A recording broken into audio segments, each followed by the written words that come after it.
1500 টাকা হাওলাত চাইছে, আর আমিও এই 1500 টাকা দিতে আসছি। আমার স্বামী যদি না রাখে তাহলে আমি থাকবো না, মানে আমি আত্মসম্মান করছি, অপরাধ করছি।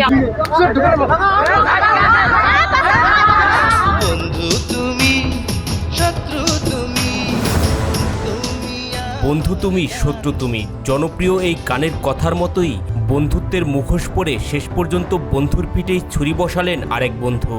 1500 টাকা ধার দেওয়ার কথা বলে গভীর রাতে বন্ধুর বাড়িতে প্রবেশ, তারপর বন্ধুর স্ত্রীর সাথে ঘরের ভেতর আপত্তিকর অবস্থায় হাতে নাতে ধরা।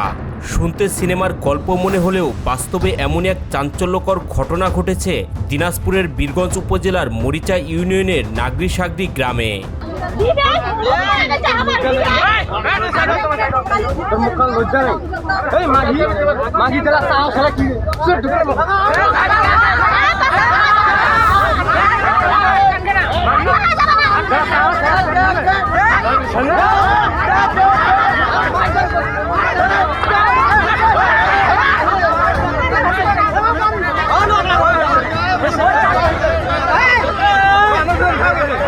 জানা যায় আব্দুল জলিল এবং এই তরুণীর স্বামী একই জায়গায় চাকরি করার সুবাদে তাদের মধ্যে গড়ে ওঠে দীর্ঘদিনের বন্ধুত্ব। সেই বন্ধুত্বের সূত্র ধরেই প্রায়ই একে অপরের সাথে যোগাযোগ হতো। ওর স্বামীর সাথে পরিচিত প্রায় 5-7 বছর। আমি ঢাকাতে 5 বছর থেকে আসছি, আর এখানে 2.5 বছর, মোটামুটি 7 বছর, 7.5 বছর থেকে। আমরা একই গাড়িতে আবার বাড়ি পর্যন্ত আসছি। হ্যাঁ, একই জায়গায় বাড়ি, এলাকার একটা লোক, কথাবার্তা বলতাম বন্ধুত্বর মতো। এক সময় সেই যোগাযোগের মধ্য দিয়েই পরিচয় হয় বন্ধুর স্ত্রী, এক সন্তানের জননী জুয়ের সাথে। প্রথমে ছিল সাধারণ কথাবার্তা ও খোঁজখবর নেয়া, কিন্তু দিনের পর দিন মোবাইল ফোনে কথা বলতে বলতে ধীরে ধীরে তাদের মধ্যে তৈরি হয় এক ভিন্ন সম্পর্ক। ওর ফোন ওর তো আর ব্যবহার করে নাই, ওর ওয়াইফ রে দিছি। তো আমি আবার ফোন দিছি, 2-3 দিন কথা হয়েছে। কথা বলার পরে তো মাঝে মাঝে কথা হয়।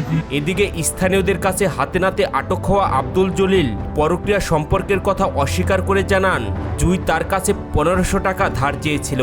সেই টাকা দেওয়ার জন্যই সন্ধ্যার পর তিনি জুয়ের বাড়িতে আসেন। 1500 টাকা হাওলাত চাইছে, আর আমিও এই 1500 টাকা দিতে আসছি। দিতে আইসা তো এর ভিতরেই কয়েকজন লোকজন মানে দরজা ভাঙে চলে ঢুকছে। আমাদের টাকা আপনি বাসায় দেওয়ার জন্য আসছেন? হ্যাঁ হ্যাঁ হ্যাঁ হ্যাঁ হ্যাঁ। আপনি এত বড় দাদা যে আপনি বাসায় দেওয়ার জন্য টাকা দেওয়ার জন্য আসছেন? এখন মনে করেন যে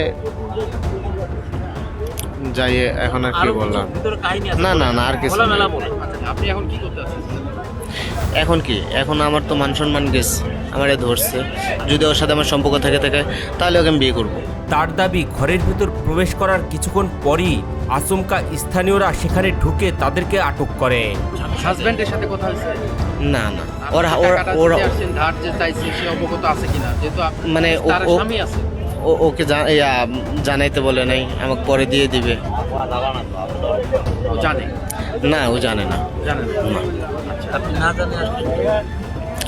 এটা তো আমার ভুল হয়েছে। সন্তান আছে? একটা ছেলে, এখন একটা ছেলে। আপনি বিয়ে করার বয়স কত? এই 7-8 বছর হবে। 7-8 বছর।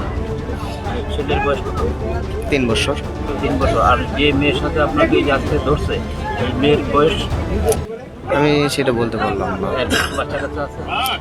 হ্যাঁ, শুনছি একটা ছেলে আছে। অন্যদিকে পরক্রিয়া প্রেমিকা জুই জানান, দীর্ঘদিন ধরে আব্দুল জলিলের সাথে তার মোবাইল ফোনে কথা হতো। ঘটনার দিন টাকা দেওয়ার জন্য জলিল ঘরের ভেতরে ঢোকার কিছুক্ষণের মধ্যেই স্থানীয়রা তাদের আটক করে। এ সময় তিনি আরও জানান, যদি তার স্বামী তাকে আর সংসারে না রাখেন তাহলে জলিলকে বিয়ে করা ছাড়া তার আর কোনো উপায় থাকবে না বলে জানান এক সন্তানের এই জননী। এখন কি করবা? আমার স্বামী যদি না রাখে তাহলে আমি থাকবো না, মানে আমি আত্মসম্মান করছি, অপরাধ করছি। আমার স্বামী যদি না রাখে আমি থাকবো না। আর ওই যে বলতেছে বিয়ে করে, তুমি বিয়ে করবা? তাছাড়া তো আমার কোনো উপায় নেই। আমার স্বামী যদি এখানে না রাখে, আমি যেটা ভুল করছি, আমি স্বীকার করছি যে এটা ভুল করছি। এখানে আমার স্বামী, হ্যাঁ, আমি আসতে না বলে তো উনি আসার সাহস পাইছে না। কারণ আমি টাকা, মানে আমার টাকা দিতে হতো, আমি বলছি পরে বলছি ঠিক আছে আমি টাকা দিয়ে আসবো। তাই উনি আসছে। আমি এটা বুঝতে আমি বললাম যে না ছেলে এটা তো হবে না, কারণ আমি তো বলছি যে আমি 1000 বার বলি তাও কেউ মানবে না। এটাতে আমি যা সত্যি তাই আমি বলছি।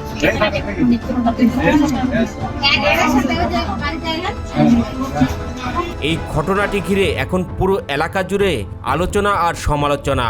বন্ধুত্বের সম্পর্কের মধ্যে এমন ঘটনা ঘটায় অনেকেই বিস্ময় প্রকাশ করেছেন।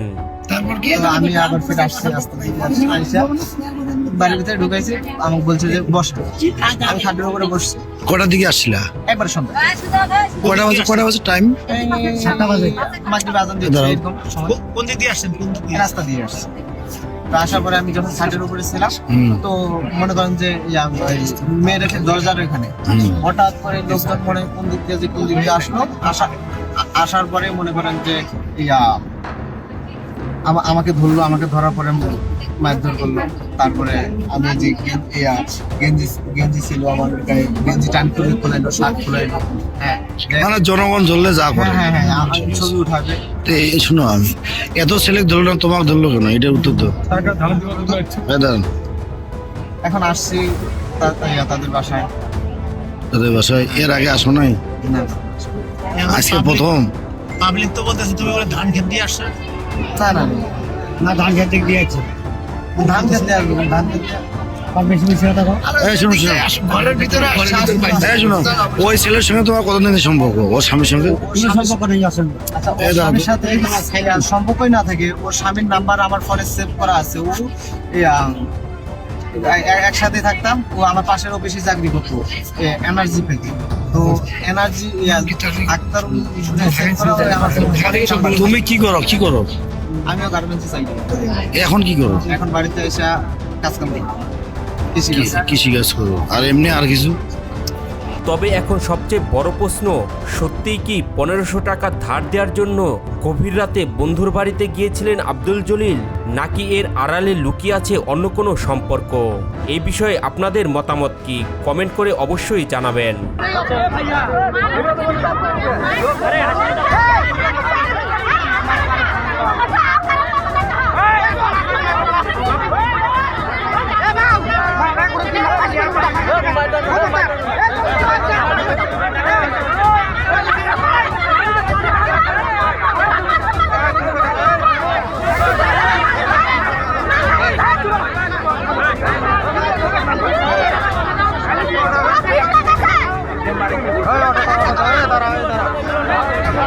তারা